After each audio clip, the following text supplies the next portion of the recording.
or join the.co.uk.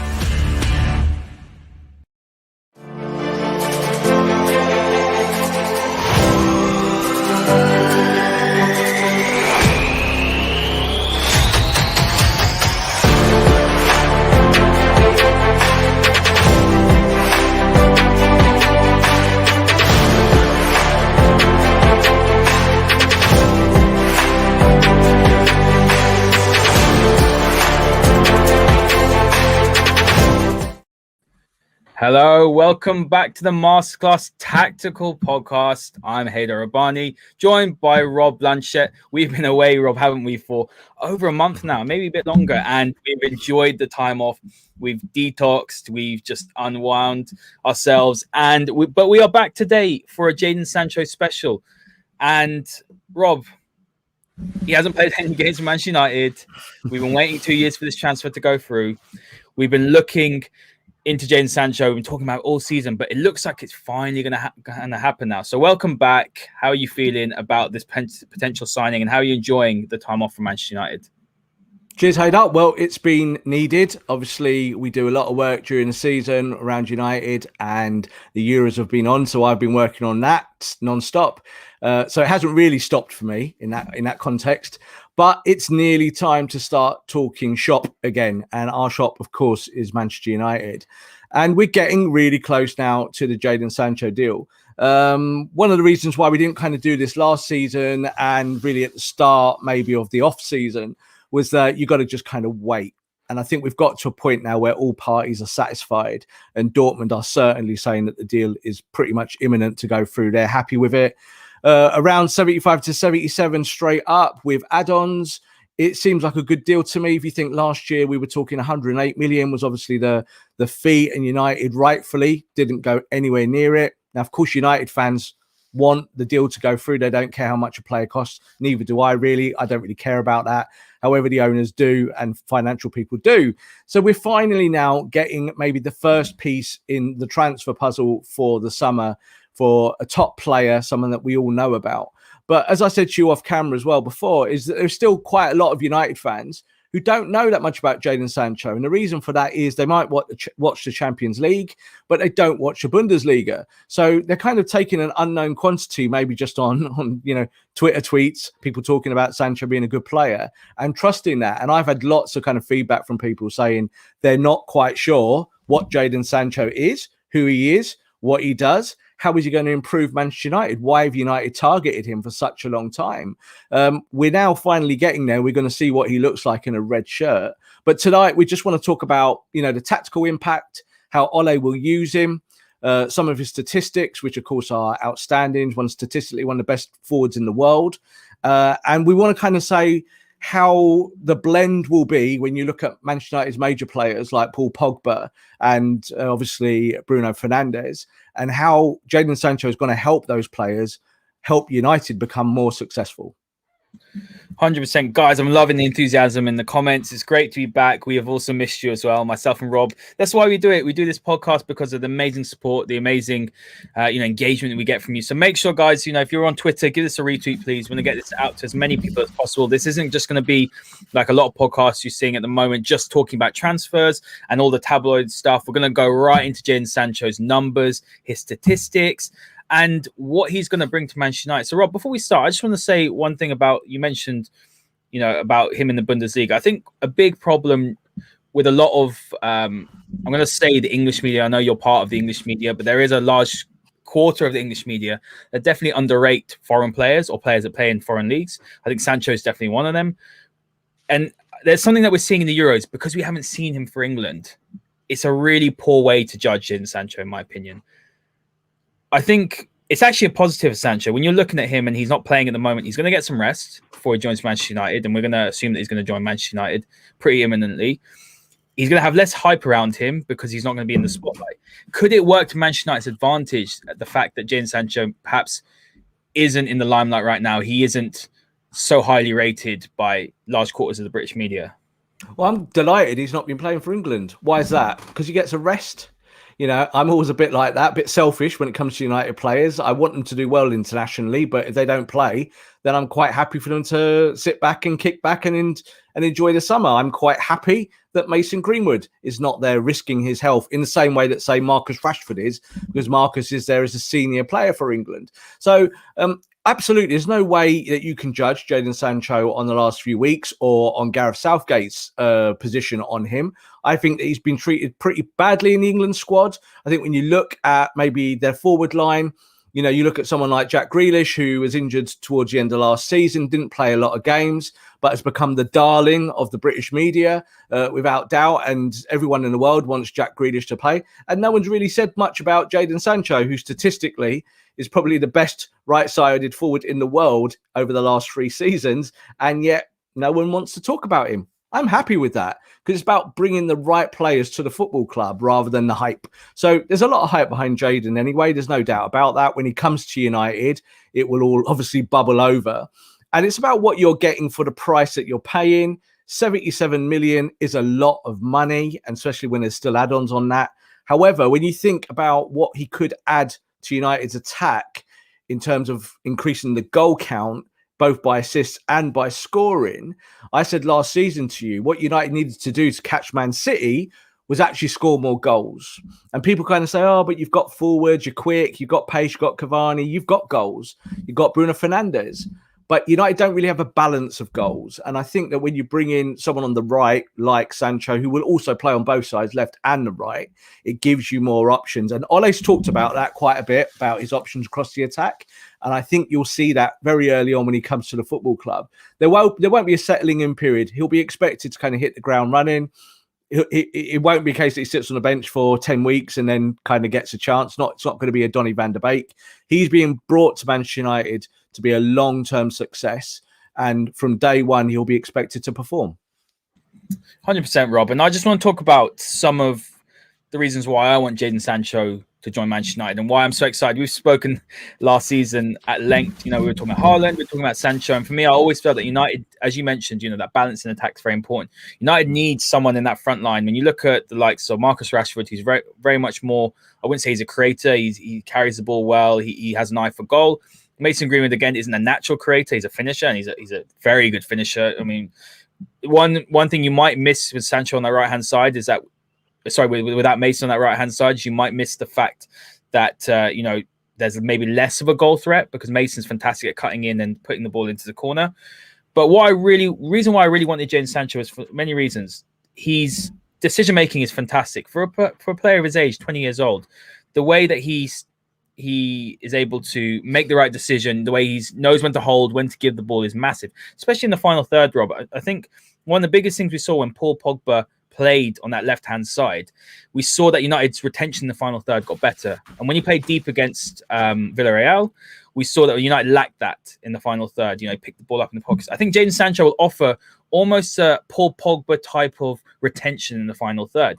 I don't think Rashford's retention is that great. I think Mason's improved, but again, I don't think it's that great. Cavani gives the ball away as well. That's a big bonus for United when they want to, break down low blocks, which is what United will be doing next season because they're a big team and teams will sit back deep. Another thing as well, he can pick the lock. That's your favorite phrase. That's something that he really excels at. He excels at being able to pick a pass, being able to get that assist. And our forwards are going to profit from it. The likes of Cavani, Martial, I know he's not the highest on people's agendas right now, but he will profit from someone on the right-hand side who's a wide creator. Yeah. This, for me, I don't think this takes United to the title on itself, but it brings United closer. Yeah, one of the things I said 12 months ago about Sancho was that had United paid the 108 million, which would have been an incredible fee for the player, especially someone who was still, you know, not that far the wrong side of being a teenager still. 108 million, does that get you to win the championship last season? And I said consistently, no, I didn't believe that. I believe that you had to do other things. But I think in this market, when you look at what Sancho can bring to the football club, around 77 million, around that in terms of the price, it's now about the chemical fit. And I talk about the chemical fit a lot in football, about how do players kind of mesh together. And we're still really in I think, a 12 to 18 month period where we're reassessing where Paul Pogba should play. We're kind of still getting used to the output of a Bruno Fernandes.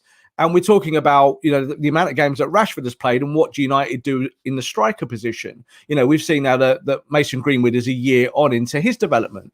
So now when you're looking at the issue of scoring goals, it makes sense to bring in both a creator and a goal scorer. Now, you were just saying there about Mason being a goal threat from the right. I do think that if you play Mason through the middle now, what you'll see United doing in terms of tandems, they'll still probably play 4-2-3-1. That is something that I think is set in stone, and I don't have a big problem with that. But I think what you'll see now is a bit more mix and a match in terms of positions. So you might find that Sancho will go narrow in a game, naturally, just in open play, and you'll see that Greenwood will go to the right. And that is something that they'll train around and they'll work around. And then you'll see that Rashford will go central a bit more, and you'll see that Sancho will go left. United haven't really had the weapons to do that in the same way that, say, Liverpool have. So Liverpool have been able to do that for season after season because their front three is fluid. They can move around and they all got their own roles. They start in certain positions on the left, the centre and the right, but ultimately they score from all around the penalty box. So that's what United need to add, because it's all a little bit still too rigid, and it has been for the last 12 months. And I think Ole's identified that. And that's why Sancho has remained the number one target for United, and why they went back quite early on at the end of the off-season. And they went in there and said, we want the player, we want to do a deal. And then this has obviously been thrashed out now for the last 2 or 3 weeks. 100%. Rob, there's a great comment here from Haider saying that Jadon is very talented, but he plays on instinct as well. He doesn't stop and think. He goes with his gut. You can't teach that. It's a really, really fantastic point. I do want to bring up a couple of statistics. Guys, keep your comments coming in. Keep your questions coming in as well. We'll try and answer them nearer the end or as we go along. Let's look here. This is for the last 3 seasons. And we didn't include Jadon Sancho's first season because he didn't play as much. He played, a handful of games. He's still a decent return. He was about 5 goals, 7 assists in about, I think it was like maybe 16, 17 games, which is very good. But here, Jadon Sancho's Dortmund stats. So we have, over the last 3 years, he's played 136 games. That's 49 goals and 63 assists. In a combination, that's 112 goals and assists. And you've got 0.8 goal contributions per game. That's phenomenal. That's almost a goal or an assist a game. That's phenomenal, Rob. Absolutely phenomenal. I don't care. Crazy. It's crazy numbers. They are crazy numbers 20, for any player. 20 years old. Then you look at over the last 3 years, 18-19 season, he had 13 goals, 20 assists. He's hit 20 assists in the last 3 seasons. 19-20 season, 20 goals, 20 assists, his best season. And last season, he had a slow start. Remember, he didn't get his move to Manchester United. And people question his mentality and his attitude. He didn't get his move. He still performed last season. 16 goals, 20 assists. Rob, just having a look at that as a snapshot, how is he not? One, how is he not playing an England team? And we don't want to go too far into that, but that's why I think every time we look at the team sheet, it doesn't make sense. But imagine he brings that to this Manchester United attack, brings 20 assists, and you can argue as well that playing with Bruno Fernandes, playing with the likes of Marcus Rashford, even Cavani, maybe Martial, Pogba. I mean, he could go to the next level, couldn't he? He could go to the next level, but 112 goals and assists and 136 games for a guy who's still just out of his teenage years. If he never gets better than that, we've got one of the best players in the world. So he doesn't have to get any better than that goal ratio. Well, he's 20. He's just 20. Below 1. His goal ratio of that being involved in goals is a 0.82 goal contribution for any player in the world. If we were putting that 0.82 on Ronaldo's shoulders or Messi's shoulders and all of that, it would be expected. So these are prime elite numbers. They're 100% sick. You don't really get anyone in this kind of bracket that, in terms of kicking on, it's so rare. So you really are not buying a diamond in the rough. You're buying the diamond. You're buying it. So this is why United have looked at him. There's all sorts of add-ons with Jadon Sancho. Yes, he's English. Yes, he's got a point to prove in the Premier League, obviously, with the way that he left Manchester City. And it's a huge step up for him. It's a commercial signing as well. Manchester United want superstars in certain areas. He certainly will fit that bill. He will mesh with what United already have in terms of the youngsters. When you look at Greenwood, you look at Rashford, you look at the guys coming through, he fits that kind of profile. But those figures are outrageous. And I think that if he wasn't English and maybe, say he was from Croatia or something like that, I do think that there would be kind of less suspicion around it. There would be less kind of like, well, is this guy any good? I think you kind of find your way through. I think when you're English, there's already so many hurdles to get over, especially when you're a young black Englishman. It's truth. It's just reality. So I think for him, he needs the platform to perform in England, which Manchester United will provide him.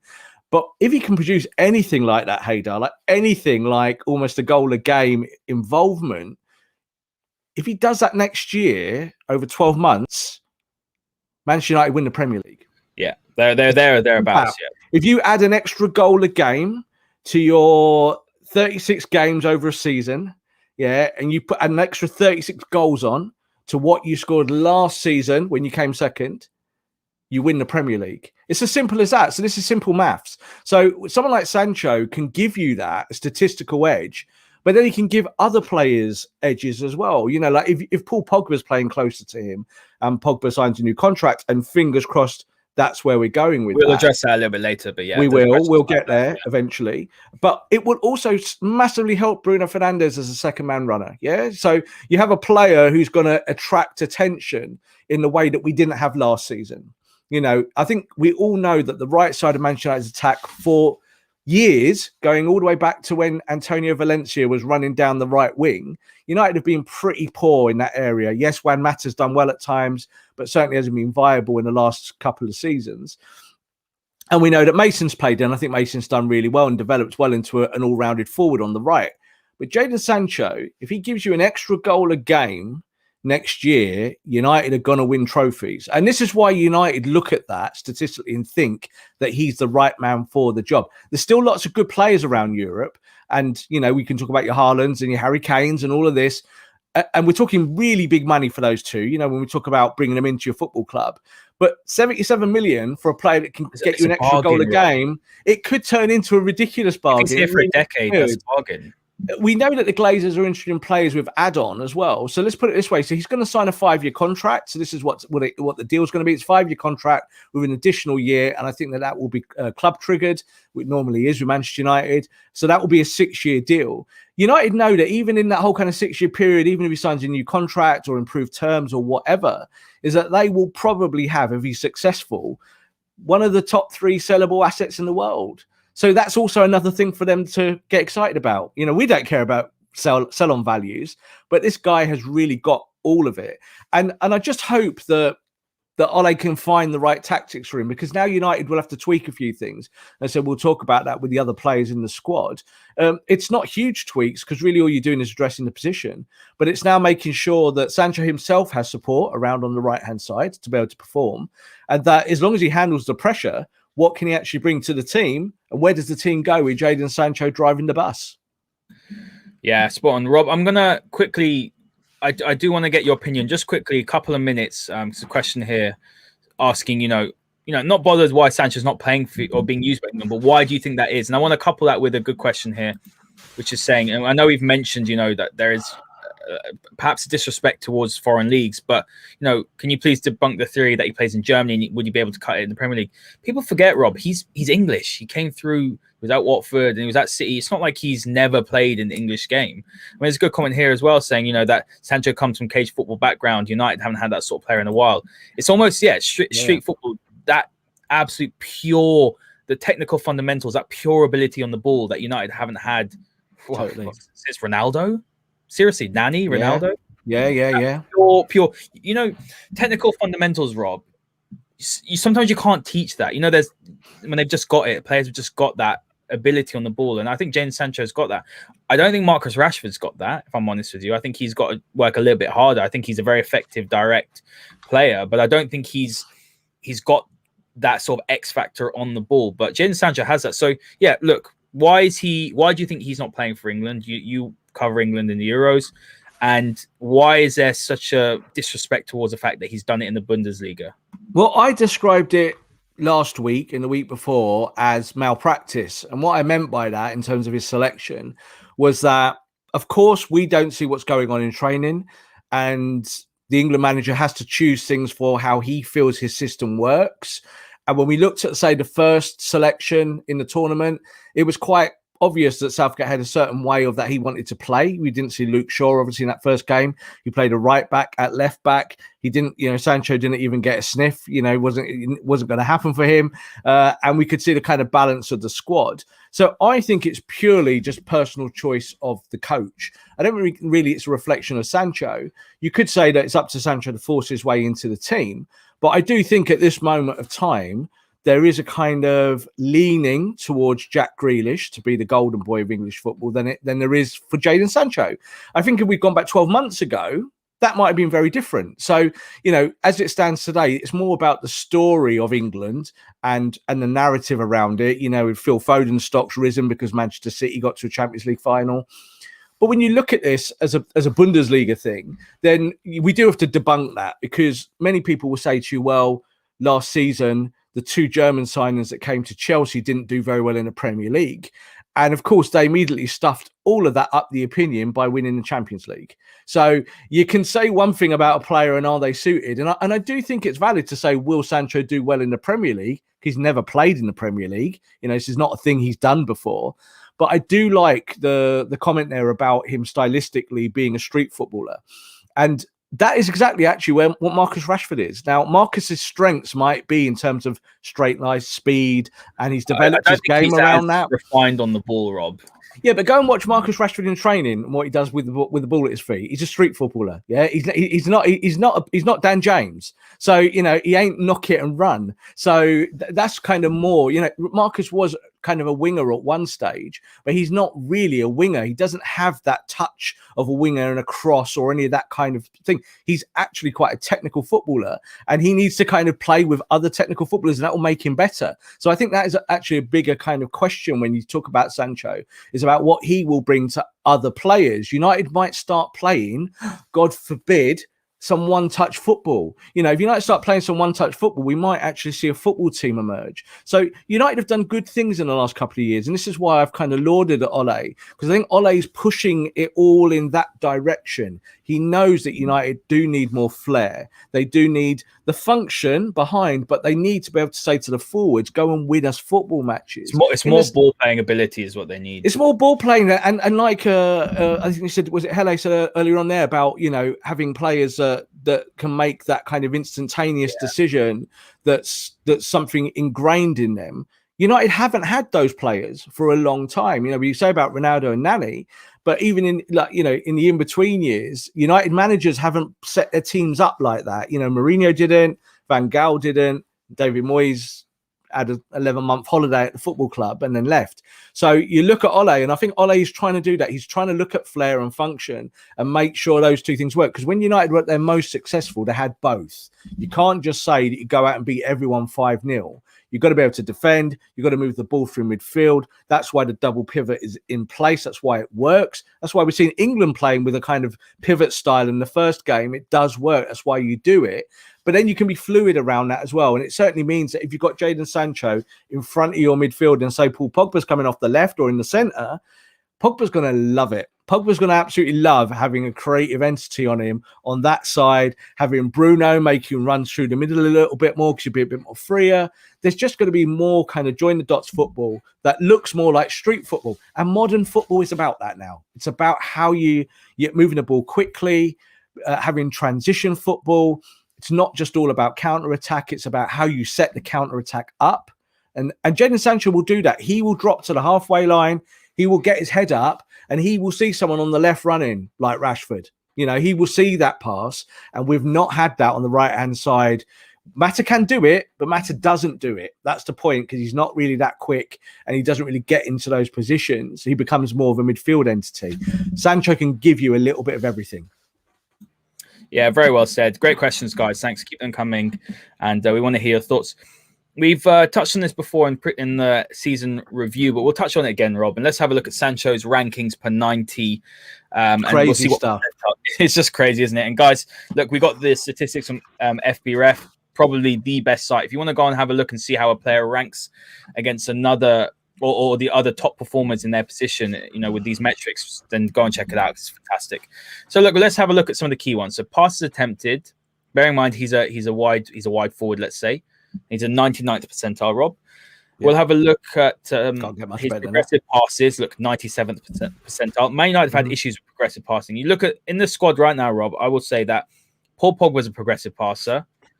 Luke Shaw is a progressive passer. Harry Maguire is a progressive passer.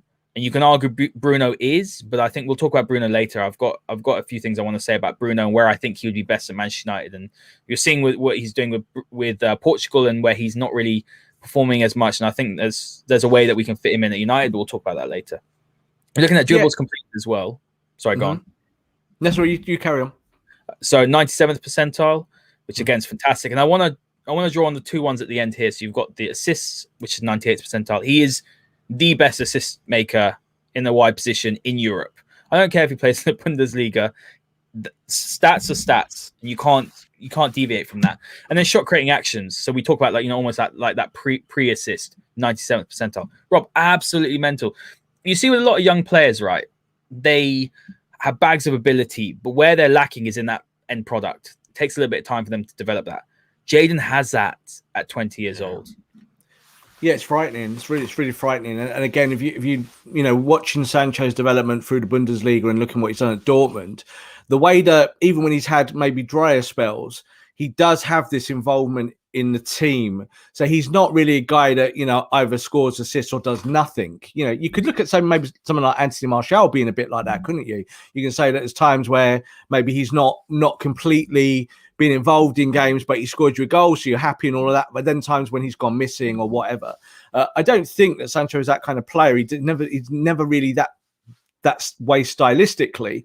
But it means, I think, at United is that they'll get more out of that position. And this is really how you go and win the league. How do you get the most out of those problem positions? But then also make sure that the positions where you do quite well continue to do well. Because it's very easy, as I've said before, to rob Peter to pay Paul. And that's not a good fit. It's not a good way to kind of say, well, now we're better in this part of the park, but we're worse over here because this player's got weaknesses. I don't think that Sancho has any weaknesses when it comes to forward play. And we talked about Marcus Rashford just a minute ago there. Marcus had 36 goal involvements last year. Marcus Rashford's one of the top forwards in the world. Yeah, he really is. People might not like that, but it's the truth. So it's how do you make Rashford more effective? How do you make sure Rashford doesn't lose the ball as much as maybe as he has this season? When you look at those statistics. And I do think that if you have balance, that's always the best way to get there, is to have someone on that right-hand side. So when you switch to play, the ball goes to a player that can actually play some football. 100%. And this is a great comment here from Alan saying, also key to have ball players in different parts of the pitch, having Shaw on the left, let's say Pogba in the middle, Bruno not having to come deep, concentrate on being, the attacking midfielder, and then Sancho on the right will be amazing. I think it's another good comment here saying that I think next season would be a huge season for Martial. We mentioned Martial. Let's talk about him a little bit, Rob, because he's had an absolutely shocking season. Let's say putting Sancho and Rashford either side of him would make our link-up play amazing to watch. Martial, right, come off probably his greatest season at Manchester United. He was absolutely unplayable, incredible as a number 9. And you thought, right, he's going to really kick on now. He's going to go and show that he's got immense talent, but there's always been a question of can he actually do it consistently. Absolute torrid season. I've wanted him to go, but I've had time. We've had time off. We've had time to de-stress and just detach from Man United.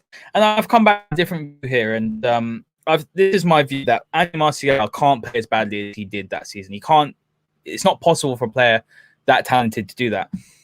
If Martial gets more service from the right, look, as a striker, the more chances you get, the more likely you're going to score. That's just a fact, isn't it? It's a numbers game. More chances from the left. And you think about the way that Martial links up, that's one of his strongest parts of his game. He doesn't play like a traditional number 9. He does go down that left-hand side channel. But this could work to Manchester United's advantage. If Martial's doing that, maybe Bruno can come more centrally. He can make those runs into the box. But having someone like Sancho on that right-hand side, surely that's going to make Martial's game better. It's going to give him someone who's going to be possibly on that wavelength, can play those one-touch passes, can play those passes into the box. It's possible, that Martial has that one more season where he has to prove it. Absolutely. And the whole point of this is that Manchester United are not really in the market for selling Martial at the moment. He's not being shopped. It doesn't mean he won't be sold. If they get the right offer, then that could happen. But I think for Anthony Martial, when we talk about creativity in Manchester United, we're all very much aware that United, for the last 2 or 3 or 4 seasons, creativity has been an issue. So we always plug it in, I always think, the wrong way. So when we talk about creativity being an issue, we blame Fred, we blame Scott McTominay, we blame Victor Lindelof, and we blame Aaron Wan-Bissaka or players like that. We look at it like that. It's kind of a very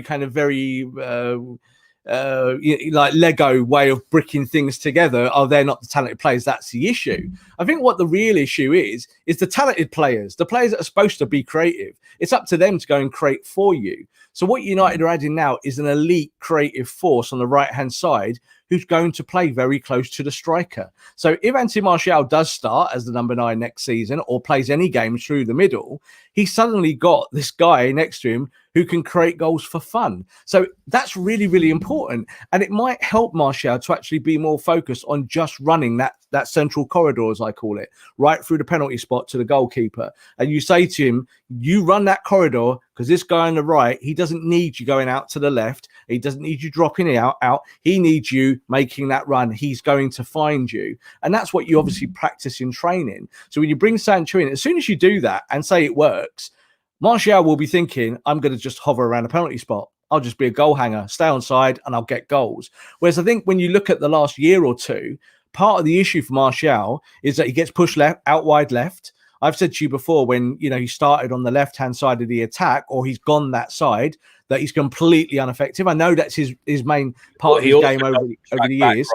That's one issue. And another issue, though, we're going to talk about a weakness of Jadon Sancho. I think that is one that we need to pick up. I'm not saying he doesn't work hard, but Sancho, there have been times where I've watched him play and like he's not doing that defensive duty well enough. So I think that's something that we do need to also highlight as well with Jadon. Yeah. But do you know what? In the first instance, I'm not going to take one of the best attacking players in Europe and say, right, mate, come to training. Let's sort out how you track back. It doesn't work like that. It didn't work like that with Ronaldo. Ronaldo never tracked back at Man United. The idea is that you tell him to go that way, take the whole game with him that way, scare the life out of the opponents, and you attack for fun. So, yeah, he's not going to maybe cover Aaron Wan-Bissaka in the same way that Dan James would. But do you know what? When you need someone to do that, what do?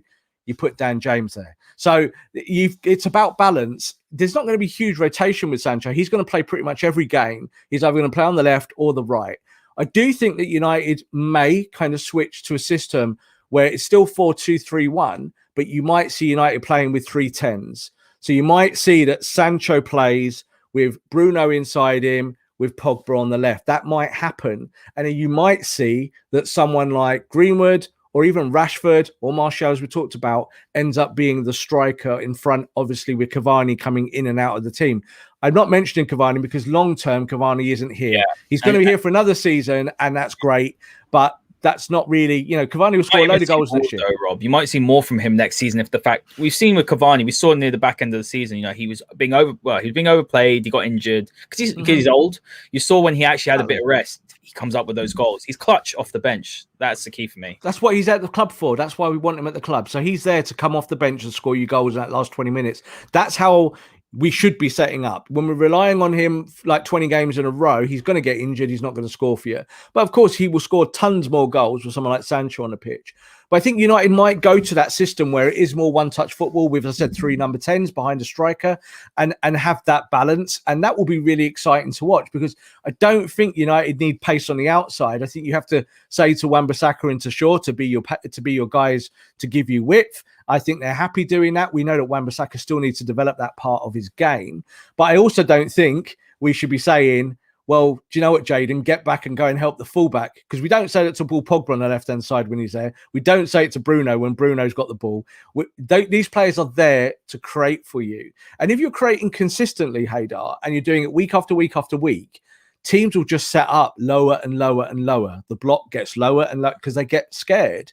And they go to you, well, they've got these 3 number 10s that are balling, and we need to sit back and we're going to play 5 at the back. It's going to be a low block, and we're going to play 1 up top. You then don't need anyone tracking back. You've scared the opponent into submission. So Sancho is part of that kind of idealism, I think, for Ole Gunnar Solskjaer to be able to play a more attacking game. But the coverage will still be there. You'll still probably play with a double pivot. You'll still have Scott McTominay being the one maybe going into that role, or Fred, or someone like that. There's still, I think, United are in the market for a more defensive-minded midfielder. Need to find someone to come in there, for sure. And Ndidi obviously is kind of obvious, but that's just my opinion. It's not a thing happening. So United are still definitely looking at a midfielder and a centre back. And I think that will be added to this Sancho conundrum. But I think really with Jadon Sancho, what we need to say to him is all those statistics there on our screen that look so kind of beautiful going all the way along, please reproduce that. That's what we want. Reproduce that. And I don't care if you never track back, because we'll be okay. We'll make sure someone else does that work. We did it with Ronaldo, and it's not a case of being greedy or not. It's a case of getting numbers that make you win. And if a player makes you win, he will track back into space, but he won't do what Marcus does. He won't go all the way. He won't chase all the way back. It's not a thing for him. And I don't think United are going to be losing the title because players aren't tracking back. It's making sure the press is going in the correct direction. Yeah, very good points. And look, I brought up on the screen here Sancho's positions played for Dortmund over the last 3 seasons. Now, this is very interesting because let's say you're seeing a lot of stuff with Marcus Rashford. He's injured. He might need surgery on the shoulder. So let's say Marcus is out for 3 months. It's all hypothetical. But let's say he's out. Who plays on that left-hand side? Is it Jadon Sancho? We're having a look at the statistics here. So in the last 3 seasons, he's played left wing 36 games. He's got 19 goals, 19 assists. That's a really good return. That's a phenomenal return on the left. Now, if you're looking at him on the right, which is where he will probably play for Manchester United, 68 games, 24 goals, and 35 assists. Now, just to put, sort of a little bit of a context to this, last season he played more times on the left than he did on the right, 15 times to 14. So pretty similar. You look at the right wing, it's 68 games. It's almost double. 33 of those games, Jadon Sancho played in that 18-19 season, where he had a great season. So, there is a lot of talk that, people think Jadon Sancho is not a right winger. He plays on the right. He can play on the left. He gives you that flexibility. He gives you that ability to have a fluid front line. And I said this in the last season, Rob, that Marcus needs a rest. If he needs to go for surgery, even if Marcus was fit, if I was picking a team tomorrow for Manchester United, I'd play Sancho on the left, Mason on the right, Cavani up top, if I was picking on form. Do you think that it would be a problem if Jadon Sancho started playing on the left-hand side for Manchester United? Not a problem, and I think he will play on the left, certainly on many occasions for Manchester United. But it's exactly what I just said 5 minutes ago, is that you don't rob Peter to pay Paul. You don't suddenly bring in one of the best right wingers in the world and say, go and play on the left, please, mate.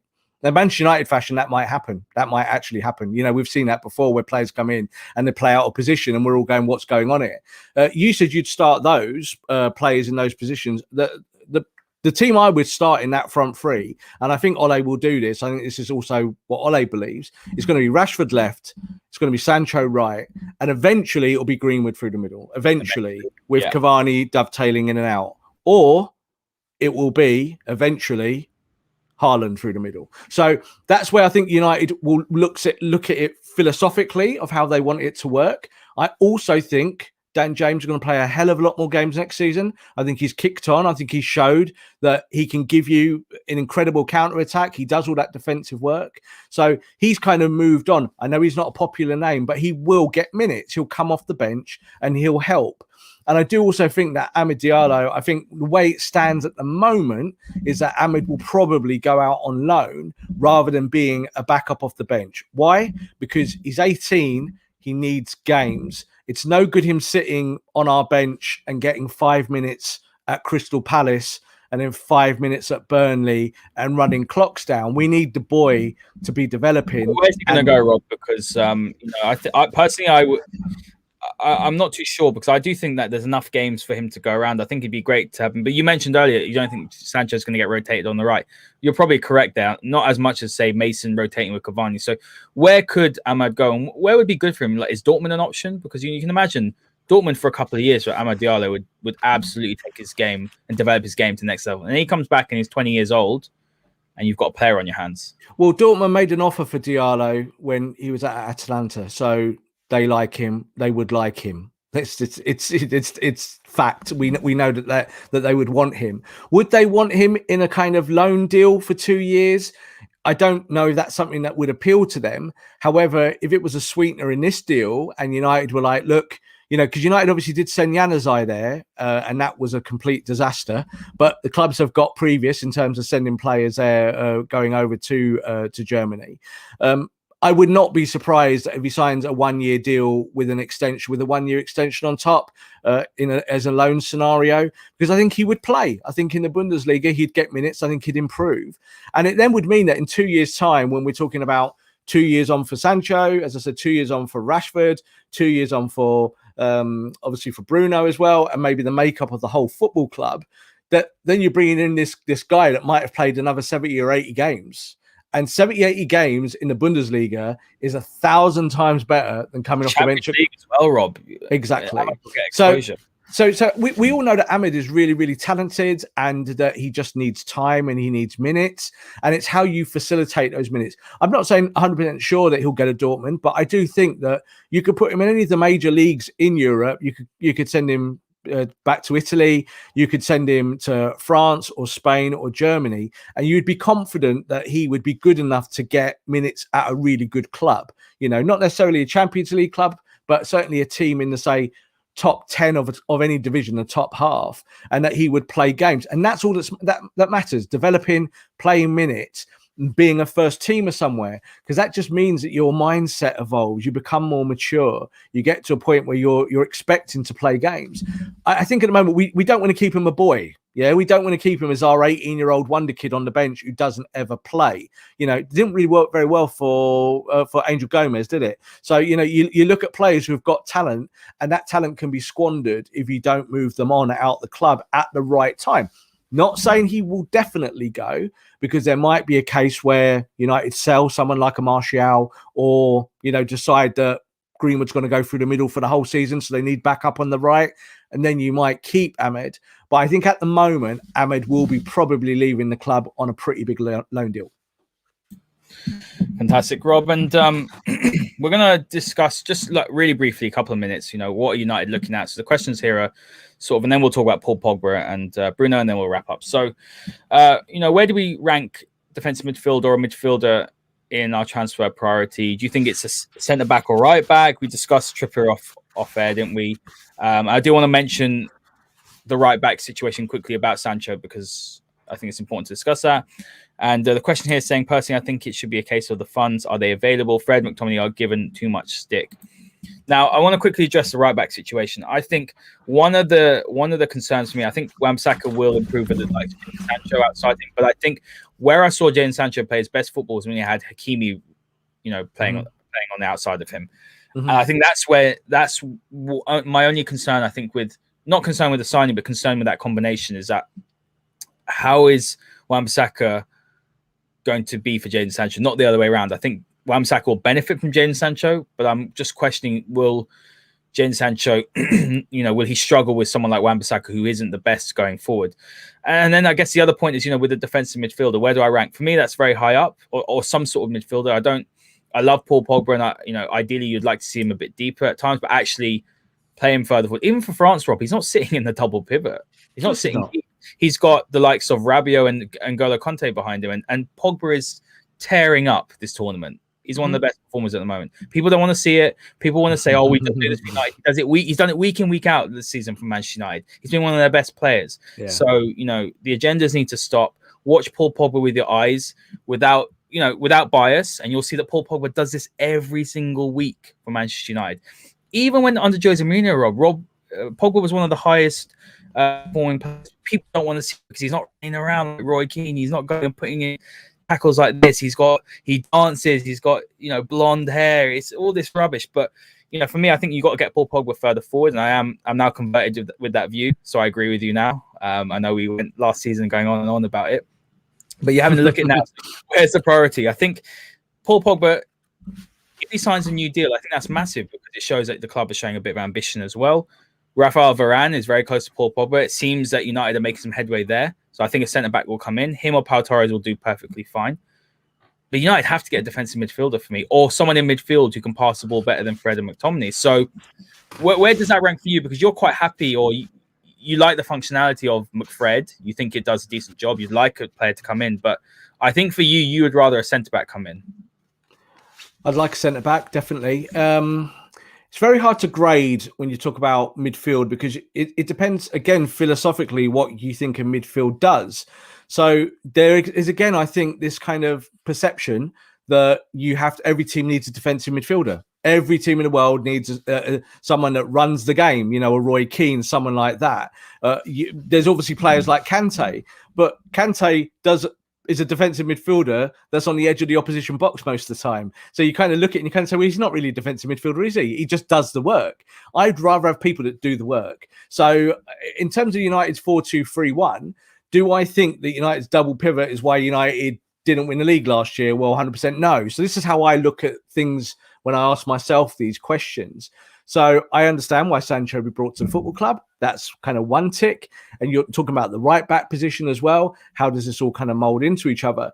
I would like a midfielder. There's no doubt about it. But when you look around Europe, there are options. Like you could look and say, do you want an Ndidi? Do you want maybe someone more progressive like a Tielemans? Is that the kind of player you want? But if you buy these players, it means that you have to change. It means you have to change stuff. And you have to change it not on the fly, but you have to go back to the training ground and reinvent yourself. So as it stands today, if you put Sancho on the right and you put Greenwood through the middle, say, and Rashford on the left, as I said at the start there, just of this little segment, and then you decide that kind of in the middle, in that kind of free behind that somewhere that you're either going to play Pogba as a 10, or you take the two wider players out and you keep Sancho there, you keep it narrow, and then you put Pogba on the left and Bruno through the middle, then you need that midfield anchor. You need people to do the work. And yes, go and get a defensive midfielder, but that defensive midfielder can't just do that.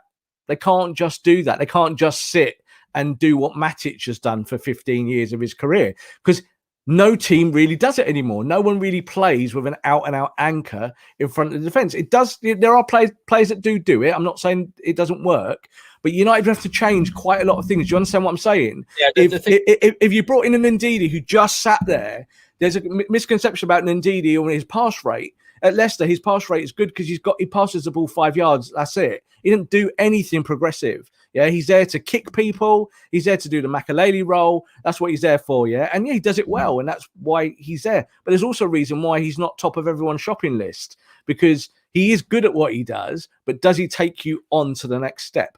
I look at it this way. I think Paul Pogba next year will be at Manchester United, and I think that Paul Pogba wants to play more as a number 10. Why? Because he said it.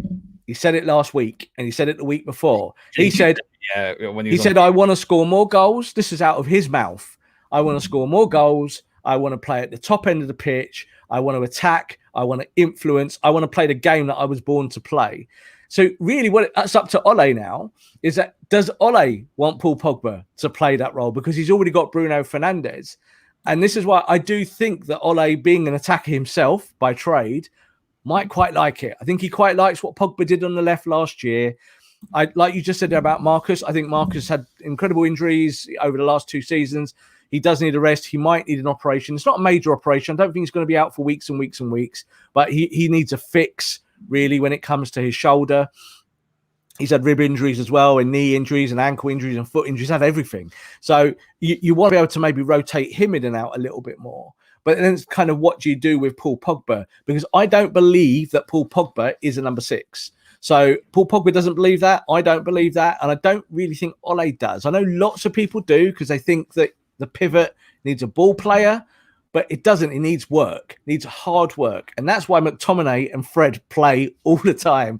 Not because, and if they've got in front of them 3 proper ball players, they've just got to learn to pass the ball 5 yards. Yeah, like an Ndidi. Just give it to the ball players. That's how it works. So you're never going to see United's double pivot be massively expansive, but it's not designed to be. And if you want to play 4-3-3 and be properly expansive, then of course you're right. You might need a defensive midfielder anchor, and you need to then get rid of the double pivot and actually have more creative players deeper. You might even have a Bruno playing as number 8. But I don't want to see Bruno Fernandes develop as number 8 at Man United. talk about that, Rob, because I actually do want to mention that. Look, I think United, Ollie has a good problem, doesn't he? Jadon Sancho coming in, and then you're looking at it right now. I'd like to see if Paul Pogba's going to play for Man United. I'm happy with 4-2-3-1. I'd like to see someone better come in that defensive midfielder position. So I think we need to upgrade on McFred. We're looking at it right now. I think Pogba's best position is off that left-hand side for Manchester United. So that's where the conundrum comes, Well, not even a conundrum, it's a positive, because if you're playing a side that's going to sit back really deep, like Villarreal did, you're not going to play Marcus Rashford on the left. Go and play Paul Pogba on the left. If you're going to play against the side, if we're going to go play a bit more of a counter-attacking style, try and get in behind, you play Marcus Rashford. So, and then that's when you have the situation as well where you don't play Marcus into the ground, where he's been injured for 2 years or whatever it is, breaks his back, comes back, gets injured again, and plays through the pain barrier. So I think it's a good problem for Ollie to have, but it's also going to be a headache. He's going to have to manage these big egos. He's going to be like, right, okay, Pogba. Some games you're going to have to play deeper, other games you're going to play further forward. But I do want to mention Bruno Fernandes. Look, Rob, there's a few questions. I'm going to get to them. They're asking about what your view is of Sander Berge, who plays for Sheffield United. Doesn't seem there's much into it. I think he's a decent player, but I don't think he moves the needle for Manchester United. So Victor Lindelof, Mark II, no thanks. Yeah. So, and then when we look at Varane and Ramos, there's a lot of talk. Varane looks very positive. Yes, I would say Rafael Varane. I'm a big Pau Torres fan, but you know what? I'm not going to say no to Rafael Varane, who's won everything. Mm-hmm. I don't think Ramos is going to join Manchester United. I think there's more chance of him going to City or PSG or somewhere like that. But, Paul Pogba staying, I feel like it's dependent as well in the fact that if United can go and get someone like Varane, someone he's good friends with, someone who is top quality, who's won it all, how important is it for United, if they want to keep Paul Pogba, to go and buy players that will go and bring United closer to that title? Well, this is exactly why Sancho's come, and this is exactly why Man United wanted Sancho last year. And I've said it on the podcast before, but I've said it in multiple places. One of the big issues for Paul Pogba originally, going back to when Paul Pogba was maybe less fashionable than he's been in the last, say, 6 to 12 months, when United fans were desperately wanting to get rid of him because all they wanted to do was listen to Mini Raiola go bark, bark, bark non-stop. One of the things that Pogba said at that time, specifically to the football club, we know this from our sources, was that United needed to get real about buying players. That the Dan James signings of this world were not going to keep Paul Pogba at Manchester United. That's no offense, of course, to Dan James. But United needed to... Rightly so. So Paul Pogba wanted to see that he wants to play with good players like he does with France. And he kind of alluded to that the other day when he talked about it. He said what he likes about France is the quality of players, what they can do, that they're diverse. He feels he has a leadership role in the French team. He has that at Manchester United as well. But again, because of our nature in English football and how we look at the game, we kind of think that he's not a leader and that players don't respect him and that he's, in the newspapers for doing nothing. It's all that stuff, isn't it? So I think for Paul Pogba, one of the main things about signing a deal at Manchester United, and if that comes about, it's not 100% sure, no kind of way at all of kind of really 100% saying that that's nailed down today. We know negotiations are happening and they're ongoing and they look good. But if Paul Pogba stays at Manchester United, it will be because of the caliber of signing that they're trying to bring to the club. And I think it was really felt last season that with Sancho, that it wasn't actually United's fault that the deal didn't go through. The player said he wanted to come to United. The deal was agreed in principle with the player for his wages and his contract. And it really came down to Dortmund being greedy because they've got the big contracts already signed, so 108 million. And that was that. And United did push and push and push until they couldn't push anymore. So they did say to Sancho, we'll see you in a year. So that's what's happened. And I think players respect that. So I think Paul Pogba seeing Sancho coming in, that's going to please him. There's no doubt about it. He wants to play with that type of caliber player. And I think the balance at United, the harmony at United in terms of the players, ever since Bruno arrived, has improved like exponentially, massively. That there's no kind of, like in the Mourinho days, even with the big players at the club that we'd signed, there was always snipping and sniping, non-stop, players not happy, wanting to either play more on their, their reputations and, as you used the word a minute ago, ego. I don't actually see a lot of ego in this Man United squad. I see people that want to win, and winners will do what they've got to do. That means if they don't play all the time, that's okay, as long as you're still winning. And for me, Paul Pogba is the ultimate winner. I think he will make his next choice, not about money, but he will make it about winning. And it's either stay at United, sign for Paris Saint-Germain, sign for Real Madrid, Juve, or potentially Juve, but Juve are a bit of a mess at the moment. You know, there's nothing there at Juve to do. It's things that he's already done. So the big thing for him, and he said it only 3 or 4 weeks ago, he said, I want to help my team win the Premier League. His words. And it got underreported because it's not a snapshot. If someone says that 4 weeks ago, 5 weeks ago, it doesn't sound like he's leaving, does it? So, you know, he wants to help his team. He talks about United quite a lot. Manchester as being his team. You know, he wants to stay at United. It's just if they can cut that deal. And that comes down into Judge and the guys behind the scene who do all the negotiating, Ed Woodward. Obviously, Woodward's going out the door, but it's trying to find a way back in there now with the director of football that Pogba has sold on the project and that he believes United can win. And I think he believes that from what we're hearing, that he has trust in that process. So I think he'll sign the deal. But don't forget, Haider, you know, in a year's time, even if he signs a 3-year contract, in a year's time, if Real Madrid come knocking along, he's had a great year and they say, we'll pay 150 million for him. He's gone. United sell him. It's done. So contracts don't mean that long-term foreverisms that fans get excited by. They just mean that it's kind of secure this year. And I think he fancies another year at United. And I think that with Sancho on the outside and on the right, I think he'll play much more as a number 10 next season and get more goals and assists. Real quickly before we wrap up, you know, we are coming towards time, but so this is a great comment here. If he stays, fans will call him greedy and hate him. If he goes, fans will call him greedy and hate him. And a comment here from Christian, but is it worth the risk to keep Pogba at the club if it means making him the best paid player ever in the Premier League? Has he earned that, though? I'm seeing this a lot at the moment. You know, people saying, has he earned it? And it's such an outrage he's been given that much money, as if, you know, he's frauding the club. And this is the sort of the view of Paul Pogba.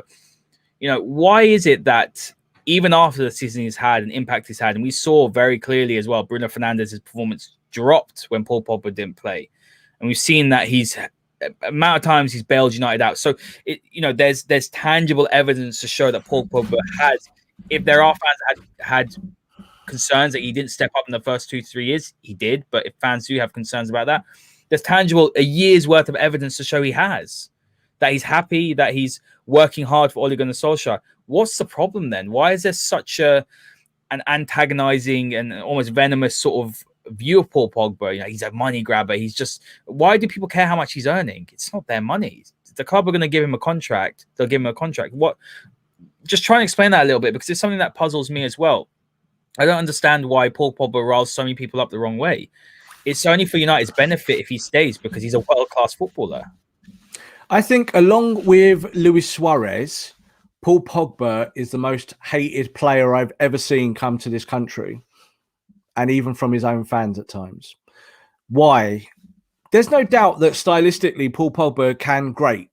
We know this. When he doesn't play well, he's not, you know, he can lack impact. He can look like he's not interested. He can kind of be a little bit blasé. But I think when you look at the whole package of Paul Pogba and what he does well, there is a balancing point. But the issue is, Haider, is it all depends about what you think of a player and how a player is supposed to do his job. So let's put it this way. Say you got rid of Paul Pogba and you bring in Tielemans. There'd be a lot of people who would love that. They would love that because of what Tielemans does, how he maybe plays along, supports the attack, the kind of player he is. Is Paul Pogba worse than Tielemans? No, he's better than Tielemans by miles, 100 miles. Use the Roy Keane analogy as well there, what Roy Keane says about him, about work rate and all of this. All of that, again, is perception. They're not numbers. When you look at the numbers prove that is an incorrect slice of punditry. But I just want to kind of end on this fact. You will not know how good Paul Pogba is until Paul Pogba leaves Manchester United. When Paul Pogba is gone and is strutting his stuff, doing it at another football club, and you're sat there crying into your Weetabix because United are 6 and they can't replace him, then you'll know all about it. I also want to compare it to one other player in United's history that never got the kind of kudos that he deserved, and that's one Sebastian Veron. Veron came to this football club as the outright best midfielder in the world. And he came to Manchester United, and it didn't work for him for a number of factors. He couldn't really gel with Keane and Scholes. It didn't work with the way the kind of balance of the football team at that time. And of course, he was at Manchester United for a very short period of time. But after he left, there was a lot of kind of deep thinking from United fans about what have we just actually lost? Why did it not work? And I think that will be the all-encompassing question with Paul Pogba. If Paul Pogba leaves this football club now in the next few weeks and goes to another team, that people will say, well, why didn't it work? And of course, they will just blame him. They won't blame the managers before Ole that got it wrong. I think Ole's now getting it right with Paul Pogba. This is why Pogba is happy. Yeah, and I think this is why Mourinho has, yeah, for sure. And this tournament, like you just talked there about Rabiot and you talked about Kante, there's a reason why France looks so good and Paul Pogba is running the whole tournament. And that is because Didier Deschamps has based his team around it. That's the philosophy. And I think that's where Ole wants to go with Pogba. And I think that will be a big reason why Pogba will stay, because it won't be what you said a minute ago. No offense to you, Haider, but you said, the ego is at times that you might have to play as number 6. Well, yeah, you might have to play him as number 6. It will happen. There's no doubt about it. But if you say to Paul Pogba, you're going to play as number 6, he might go, all right, I'm off to Real Madrid where I can play as number 10. Bye. You can't do it. You've got to give players things that they want sometimes. So I think United will give him that. I think they'll say you did really well on the left, statistically and in reality, with the eye test. He looked really good on the left. He works really well with Luke Shaw. You're going to have this world-class right winger in a minute on the right-hand side, and you've got Bruno Fernandes doing his thing. Let's play 4-2-3-1 like we have all season long last year, and let's go with 3 number 10s, and let's be beautiful. And Paul, that's what you do. You do beautiful things. So go and do that on a football pitch. And you know what? He'll love it. He'll lap it up.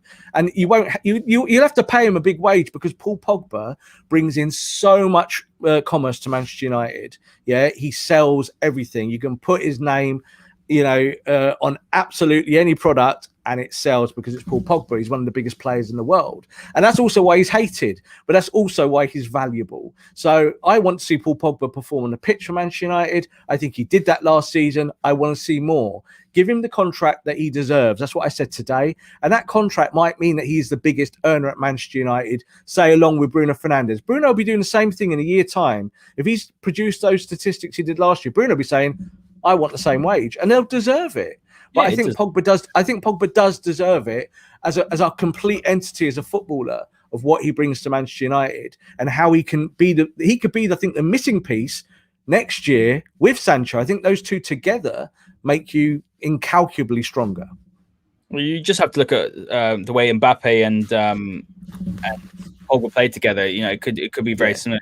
Footballers never say, I don't want to play with Paul Pogba. It's football fans that say it. Yeah. So I believe players more than fans in that regard. And everyone at Manchester United respects Paul Pogba and they want him to play every week. So I'm just going to bring in this comment here because Chris was the one that originally said it. Look, it's perfectly fine if you don't think Pogba should be paid that. That's perfectly fine. It's your opinion. But this point here, Rob, at the end saying, but if this were any other team, he won't be earning such amounts, which could create disarray in the dressing room. Pogba's loved in the dressing room. He's the leader in that dressing room. This is the thing. Fans, it's narratives, right? Fans cover narratives. Oh, well, this is going to unrest here, this unrest there. It's not. Bruno Fernandes is going to get a pay rise as well, Rob, by the way. He's going to go and be one of the highest paid players. And United aren't stupid enough not to give him a similar wage.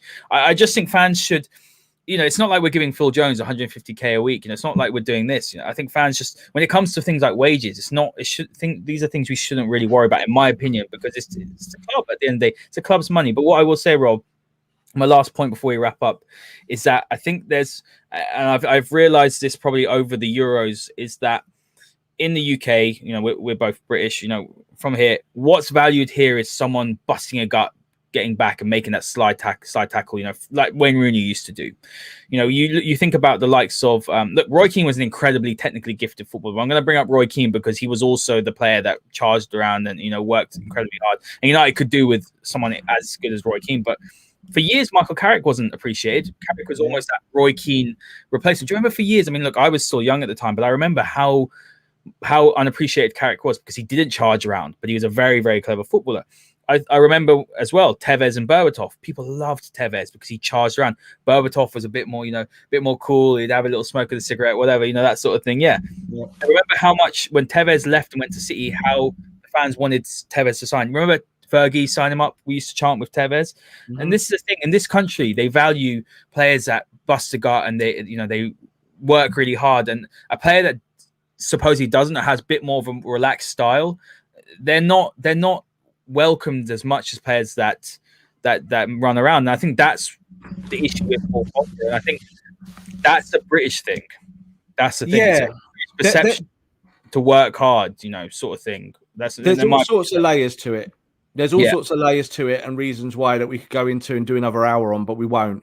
And the whole thing with Paul Pogba is that he's not lazy. The statistics prove that he runs, he does the work, he does everything that you want a midfielder to do, and then he does a whole lot of other stuff that other midfielders can't do.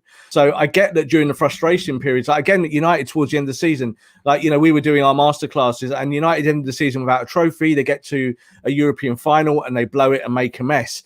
Very, very easy than just to kind of look at Paul Pogba and say, it's your fault. Marcus Rashford, it's your fault. Players get singled out. And I think when you look at Pogba, that's something that he will always carry for the rest of his career at Manchester United, whether he's here for another 2 months or whether he's here for another 2 or 3 or 4 years, is that he will always be that guy. He will always be that one that gets it put on him. And do you know what? He accepts it. And I actually have respect for him for that, because he actually takes that responsibility and understands that the expectation for him is super high and that he needs to perform more. And he said it himself before, I want my performances to be at such a standard where no one can say anything to me. So that's what he works towards. But I don't know. I think with Paul Pogba, the whole point is that if Paul Pogba leaves, what do you do? What player do you bring in? And like I just said there about Tielemans, if you bring him in for 50, 60, 70 million or whatever it would take to get him from Leicester, is he a better player than Paul Pogba? No, he's just not. He's a really good player, but he isn't better. So stick with the guy who's actually better, pay him the money, because you don't then have to look for someone else. And the guy that already knows what's going on in the project, he knows what Ole wants, and he wants to win a trophy at Manchester United. There's no doubt about it. He's talked about it a lot, but he's never going to get the kudos, Haider. There's always going to be fans that don't like him. All I will say is this: it doesn't happen at Old Trafford. There's no one at Old Trafford that really gets on Pogba's back. It's not a thing that happens at home. Like we've not had fans at stadiums now for a year. And I think when we go back to that, I think the love will be there in the same way it was for a Berbatov. There was always murmurings, when he didn't want to run. But, Paul Pogba's not a problem. His running isn't an issue. But I think there is an issue. If you want to play him as a defensive midfielder, as a number 6, there might be an issue because he might not be very good at that or as good as that as other players. And I think that's also part of the bigger story with Pogba. If you say to him, go and be a number 10 and go and get assists and goals, I think you would see then the blossoming of Paul Pogba at Manchester United. Yeah, and then that's the best way to shut people up, isn't it? You know this already. We talked about Jadon Sancho. This show is about Jadon Sancho. If Jadon Sancho goes 5 games without a goal and assist, there will be people saying he's a bust. And that is because that is just the way it is. That is English football in a nutshell. Especially at Manchester United as well. Of course, and that will be the story. Don't get too high, don't get too low. Harry Kane's getting it for England at the moment. People are saying Harry Kane's not a very good striker. What? He's not scored goals. It's like, well, wouldn't it be good if you set Harry Kane up with some chances? That would be a starter, wouldn't it? So it happens. But you're also going to see Harry Kane probably go to Manchester City to end on this show. And he's probably going to be the highest paid player in the Premier League, potentially on the back of that. Would that be wrong? Does that wrong because, he's earning a lot more money than he was at Spurs? Those things, I just don't think fans should get too invested in that. It's more about, is the player right? Is it the right decision? I think Sancho's the right decision.